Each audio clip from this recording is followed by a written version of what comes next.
Almost a dozen families were featured in TLC's Seeking Sister Wife, as the reality television show explored the dynamics in a polygamous marriage, mostly focused on the process of acquiring more wives. Jeff Alldredge was said to be one of the most likable husbands of the lot, and his family's exit from the series after 2 seasons had his fans curious as to the reasons why.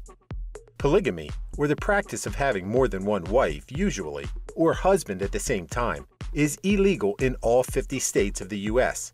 However, it hasn't stopped people from following such a lifestyle, whether based on their religious beliefs or not. In Season 1, Seeking Sister Wife chronicled 3 polygamous families: the Alldredges, Brineys, and Snowdens. Changes were made in the succeeding seasons, as some left and other families were added: the Winders and the McGees in Season 2, the Clarks, Joneses, and Merrifields in Season 3, and the Eppses, Foleys, and Davises in Season 4. Not all of them were raised in the Mormon fundamentalist faith. Some just chose that lifestyle for various reasons that had little to do with their religion. Viewers were given an inside look at how each family went about finding a sister wife, dating, proposing, marrying, about which more later, and transitioning her into their family lives. Jeff Alldredge said that in polygamy, they had a lot of love going around, so he didn't see any reason why he should limit it to the family that he had.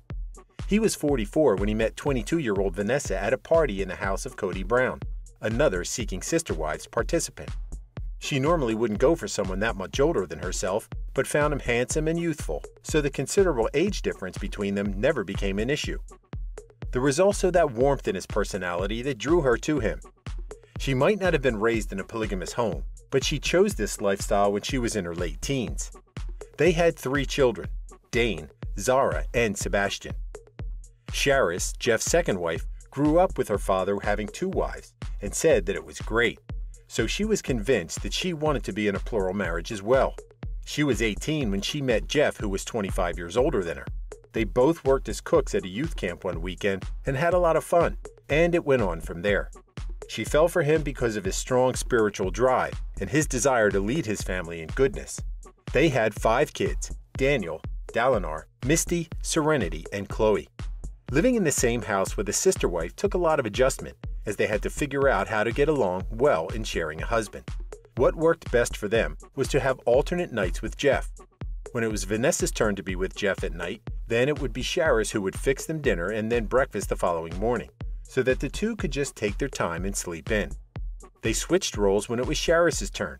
Each wife had her own bedroom, and there was quite a bit of distance between their rooms so that each one could enjoy some privacy. They spent a lot of time together as a family, so all children could experience having a father, regardless of whose wife's turn it was to be with Jeff. People who learned about their plural marriage often asked about jealousy. Charis said that it didn't affect them the way it used to, but it would still come up from time to time. Vanessa said that Jeff was a good father and a husband, and would prefer to have that kind of man in her life, even if it meant sharing him with a few people, rather than having a mediocre husband all to herself. The family later moved to a ranch in Hot Springs, South Dakota, and stayed in a 4-bedroom house while a new one that could accommodate them all was being built on the property. They relocated to escape the harsh anti-polygamy laws in Utah at the time. Only one woman could be legally married, and the rest had to be what they called spiritually married to the same man. Similar situation existed in other states, but apparently isn't so closely policed, providing the family isn't too open about their living arrangements. As much as Jeff loved his 2 wives, he believed in allowing his family to grow, as God deemed fit. Courtship involved all of them because they had to look for someone who could be a wife to him and a friend and sister wife to Vanessa and Charis, as well as a mother to all their children. The women said that when Jeff was out with one or the other, it would be nice for the one left behind to have someone who could be a companion, so it would feel less lonely. Anyone could see that what the 3 of them had was special, and there seemed to be no animosity between the wives. But some wondered why they wanted another woman who could potentially ruin what they had. They claimed that they weren't naive to the reality that things could change if they brought another person into their lives, but were confident in the foundation of their relationship and believed that God would lead them to the right woman. They dated a few women in the past, but none of them worked out for various reasons.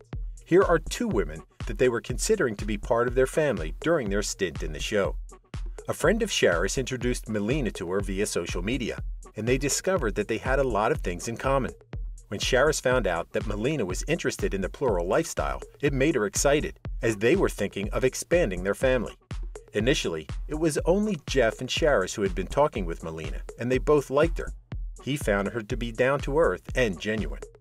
Vanessa joined them for their first video chat, as they were all moving forward with their courtship. Melina revealed that she had been keeping a secret from them. She couldn't have kids, which made her feel that she had less to offer them. The main draw of being in a polygamous family for her was that she would be around children and a mother to them as well. Jeff assured her that they would not hold her inability to have kids against her, and that this limitation of hers wouldn't affect how they valued her as a person. Everything went so well that they took the next step to meet her in person, inviting her to their hometown in Genoa, Utah, to meet everyone, including the kids. Melina was from Michigan and had been on her own since she was 14. Being part of a big family was her ultimate goal. However, the thought of meeting them made her feel scared, as she was only one and they were many. In the end, she didn't show up on the day she was supposed to arrive. Jeff and his 2 wives were disappointed, as they waited a long time for her at the airport in Salt Lake City and were unable to contact her by phone. They believed that Melina had gotten cold feet and was perhaps overwhelmed with the reality of meeting the whole family. Just when they thought they would never know what had happened to her and why she backed out, Melina called Charis to apologize and see if they were still open to meeting her. They were conflicted, but wanted to give her another chance. Melina came to Utah and explained how freaked out she was. In the end, things didn't work out, as Melina said that she didn't have a strong connection with Jeff and felt that she wasn't worth the extra effort for Vanessa to get to know. Charis believed that Melina only came, if bravely, to end things with them.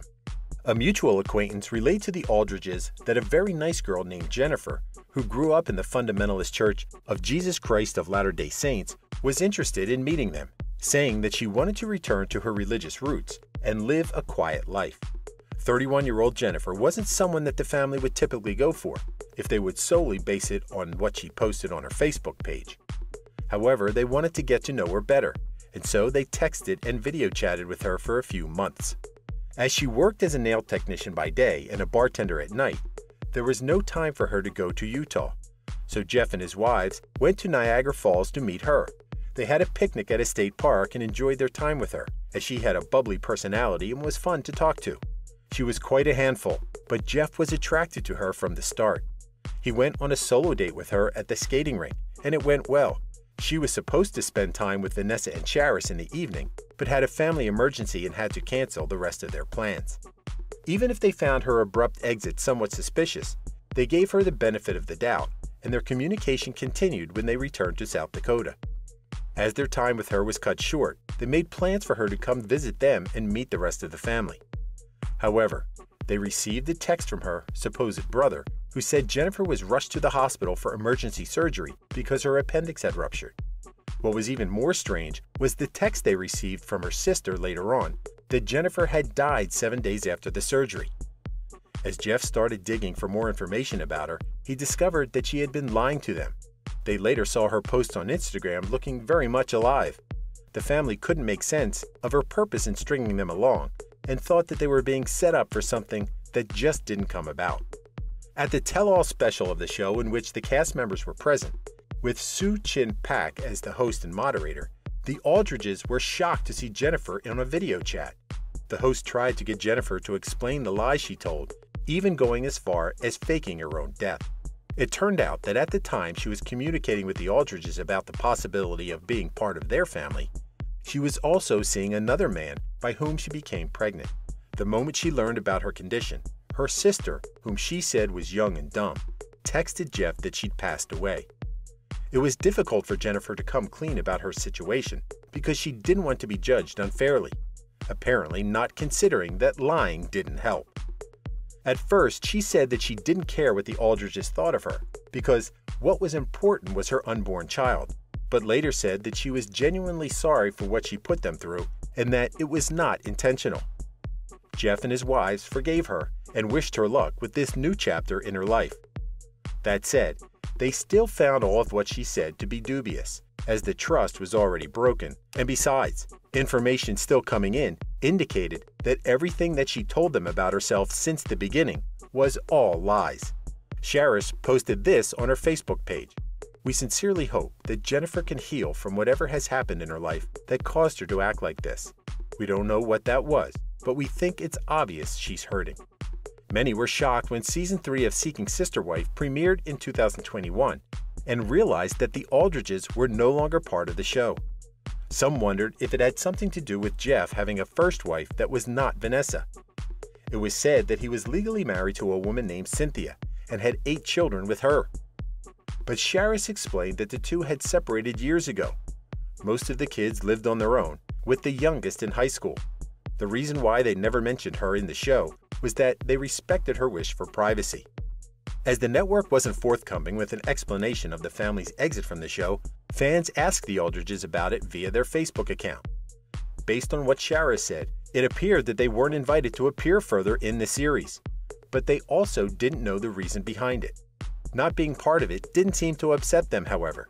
As she said, "The direction much of the show is taking this season and the direction our family is heading in aren't really compatible." On the family's Facebook post in July 2020, they introduced their new sister wife named Donna, who was from Maryland. She and Jeff met online via a dating site, and with her being a Mormon and having the same beliefs, made it easier to build a relationship. She got to know Jeff first, and then his 2 wives. She didn't know about the show that the Alldredges were part of, so Jeff suggested that she watch it and see what their whole family was like. All went well with everyone, and so the two ended up being spiritually married, but maintained a long-distance relationship as she stayed in Maryland.